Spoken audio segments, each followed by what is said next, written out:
क्या कहलाएगा? हेमाटोलॉजी। अर्थात जिस शाखा के अंतर्गत हम रक्त को पढ़ेंगे वो क्या कहलाएगा? हेमाटोलॉजी। फिर मैंने प्रश्न बेटा बनाया है कि रक्त क्या है, तो रक्त बेटा है संयोजी ऊतक। कहने का मतलब उस प्रकार के क्या होता है रक्त, हल्का गाढ़ा चिपचिपा टाइप का क्या होगा? तरल संयोजी ऊतक। तो तरल संयोजी ऊतक बेटा किसे कहेंगे? तरल संयोजी ऊतक बेटा उसे कहेंगे जो रक्त होता है, इसको अंग्रेजी में कनेक्टिव टिश्यू कहते हैं। क्या कहते हैं? Connective tissue. तो जो रक्त तरल संयोजी ऊतक ऐसे समझिए, जो पूरे शरीर को जोड़ कर रखता है, पूरे शरीर को कनेक्ट करके रखता है, उसे हम क्या कहेंगे?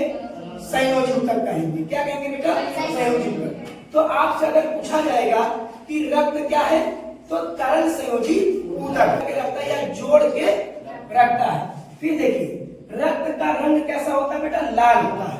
कैसा होगा इसका रंग? लाल। किसके कारण होगा बेटा? हीमोग्लोबिन के कारण। किसके कारण होगा? हीमोग्लोबिन। इसका रंग लाल है हीमोग्लोबिन के कारण। हीमोग्लोबिन क्या है बेटा? एक प्रकार का लाल रंग का वर्णक है जो रक्त को क्या करता है? लाल करके रखता है। मैं आपको बात करूं, हीमोग्लोबिन के अंदर बेटा क्या पाया जाता है? हीमोग्लोबिन के अंदर एक बेटा धातु पाया जाता है। क्या पाया जाता है? धातु। मैं यहां बता दे रहा हूं, ठीक? तो वो धातु क्या है बेटा? Fe है। कौन सा धातु है? Fe। यदि प्रश्न में आता है कि खून का रंग लाल है किसके कारण, तो हीमोग्लोबिन के कारण।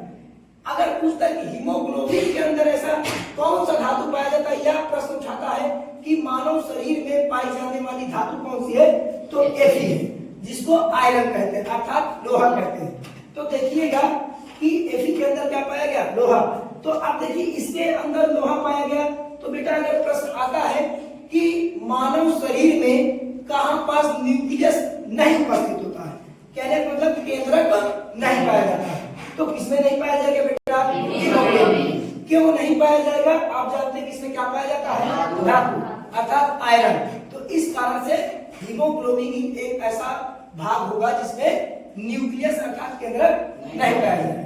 फिर बात करेंगे बेटा इसकी कि मानव के शरीर में रक्त की मात्रा, ये मात्रा किसके आधार पर है बेटा? शरीर के कुल वजन के अनुसार। तो शरीर का जितना भी बेटा वजन होगा उसके अनुसार ये 7% होगी रक्त की मात्रा। फिर उसके बाद मानव शरीर में रक्त कितने लीटर पाया जाता है, तो 4 से 5। कितना पाया जाएगा बेटा? 4 से 5। दूसरी बात 4 से 5 जो स्त्रियों में होगा बेटा, उनमें क्या होगा? 4 लीटर। ठीक है ना? जैसे ये 4 से 5 है बेटा, मैंने लिखा 4 से 5 लीटर पाया जाएगा किसमें बेटा? मानव शरीर में। तो उनमें क्या होता है? ये कम पाया जाता है। क्यों कम पाया जाता है? आप जानते हैं कि उनमें क्या होता है? मासिक चक्र, आवर्त चक्र। तो उस कंडीशन में क्या होता है? ब्लड वेस्ट हो जाता है, तो उसके आधार पर क्या होगा? इसमें कम पाया जाएगा। फिर मैंने बेटा यहाँ बताया कि यह क्या था? Fe में क्या पाया जाता था? हीमोग्लोबिन में आयरन। तो आप देखिए बेटा एक प्रश्न ये आता है कि सर लड़कों की अपेक्षा लड़कियां कमजोर होती, क्यों? तो इसका कारण देखो बेटा, मैंने बताया ना हीमोग्लोबिन में क्या पाया जाता है? आयरन। तो बताइए अब आधा लीटर बेटा खून किसमें पाया जाएगा? महिलाओं में अर्थात फीमेल में ना बेटा। तो फीमेल में जो आधा लीटर रक्त कम पाया जाएगा, तो इसका कारण मैंने बता दिया आपको। तो बताइए बेटा आधा लीटर जब कम पाया जाएगा तो Fe की मात्रा भी इसमें कम होगी ना बेटा? तो Fe की मात्रा कम होगी। अब Fe की मात्रा आधा लीटर किसमें होता है बेटा? तो पुरुषों में। किसमें होगा? पुरुषों में ना। तो पुरुषों में होगा। तो पुरुषों के बाद देखिए कि पुरुषों में आधा लीटर की मात्रा ज्यादा है, तो आधा लीटर की मात्रा ज्यादा है, तो इसमें क्या होगा बेटा? Fe की मात्रा ज्यादा होगा। तो हम इस कंडीशन में क्या कहते हैं कि उनमें क्या होगा? आयरन की मात्रा ज्यादा, तो इसलिए वो थोड़ा क्या होंगे? ज्यादा मजबूत होंगे, ऐसा कहते हैं ना। फिर आता है बेटा इसका पीएच मान कितना होगा भाई? इसका आएगा कि इसकी मात्रा हम जान गए, हीमोग्लोबिन के अंदर क्या कितना पाया जाता है ये जान गए। हमने ये भी देखा कि मानव के शरीर में कितना लीटर रक्त पाया जाता है ये भी जान गए। अब हम इसकी पीएच मात्रा की बात करेंगे कि रक्त कैसा है, अम्लीय है, क्षारीय है, लवणीय है, इसका क्या कारण है। तो बेटा एक पीएच ये स्केल होता है, ये इसके द्वारा इसको मापा गया, तो मापा गया तो इसका मान कितना है बेटा 7.4%। कितना है बेटा 7.4। तो ये जो 7.4 पॉइंट आया, इसका मतलब ये है, जो देखो बेटा ये पीएच के बारे में जान लीजिए, जो पीएच स्केल है इसको एक वैज्ञानिक का जिनका नाम सोरेनसन, ठीक, तो सोरेनसन नामक वैज्ञानिक ने इनको तर्क दिया, एक वो बनाया, चलिए मैं ऐसे सब पकड़ देता हूं, तो एक पीएच स्केल बनाया, तो उसमें क्या था बेटा 0 से लेकर यहाँ 7 पॉइंट, कितना बेटा 0 से 7 और यहाँ 14, ठीक ना बेटा। तो इन्होंने क्या किया कि जिनका मान 1 2 3 4 5 6, यदि इतने पे आता है 7 से बेटा इनके बीच आंकड़ा, तो वो क्या होगा अम्लीय होगा। अगर 7 पे रहेगा बेटा क्या रहेगा उदासीन रहेगा। अगर इससे अधिक ऊपर जाएगा तो वो क्या होगा क्षारीय।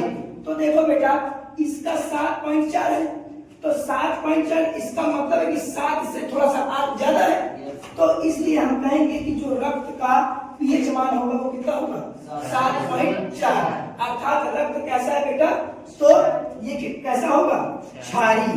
क्या होगा तो ये होगा क्षारीय। समझ गए। अब देखिए इसके बाद पहले इसको समझते हैं फिर इसको समझते हैं। देखिए बेटा निर्माण की बात करेंगे, ठीक है ना, ब्लड का निर्माण कहाँ होता है। अगर निर्माण की बात करेंगे कि ब्लड का निर्माण कहाँ होता है, तो इसका 2 कारण है, जन्म के पहले कहाँ होगा, जन्म के बाद कहाँ होगा।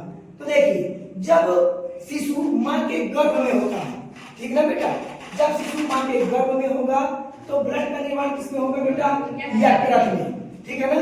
जब जन्म के बाद कहाँ होगा तो अस्थि मज्जा में, अंग्रेजी में इसको क्या कहते हैं बेटा बोन मैरो, ठीक है ना। जन्म के पहले यकृत में, जन्म के बाद अस्थि मज्जा में अर्थात बोन मैरो में। अब देखिए भंडारण की बात करेगा। भंडारण का मतलब ये है कि मानव शरीर में किस जगह ब्लड क्या होता है स्टोर रहता है, इकट्ठा रहता है, भंडारित रहता है। तो कहाँ स्टोरेज होगा बेटा इसका स्प्लीन में, अर्थात जिसको प्लीहा कहते हैं, शुद्ध तौर पर इसको तिल्ली भी कहते हैं, ठीक है ना। तो ब्लड कहाँ स्टोर होगा बेटा प्लीहा में, स्प्लीन में, ठीक, कहाँ स्टोर होगा स्प्लीन में। उसके बाद इसकी प्रकार की बात करेंगे बेटा, तो ब्लड 2 प्रकार के, एक शुद्ध वाला और दूसरा अशुद्ध वाला। तो देखिए शुद्ध वाला अशुद्ध वाला क्या है बेटा, तो देखिए जिनमें बेटा जिनमें O2 की मात्रा अधिक होगी, क्या होगा बेटा O2 की मात्रा, कहने का मतलब ऑक्सीजन की मात्रा अधिक होगी, तो वो कैसा रक्त होगा शुद्ध रक्त। और जिनमें बेटा CO2 की मात्रा अर्थात